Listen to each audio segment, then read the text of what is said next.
معاشی محاذ سے پاکستان کے لیے اچھی خبر، عالمی ریٹنگ ایجنسی موڈیز نے پاکستان کی کریڈٹ ریٹنگ مستحکم سے مثبت کر دی۔ کریڈٹ ریٹنگ CAA3 سے CAA2 ہو گئی۔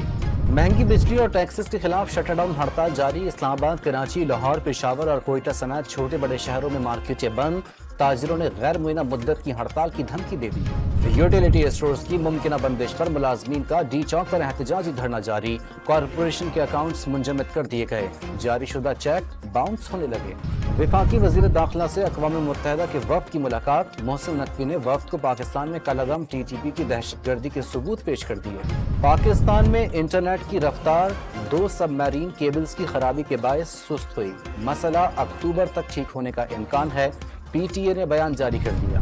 کراچی میں گزشتہ رات سے کہیں تیز اور کہیں ہلکی بارش کا سلسلہ جاری، ناردرن بائی پاس کے قریب مکان کی چھت گرنے سے بزرگ میاں بیوی چل بسے، بیٹی زخمی۔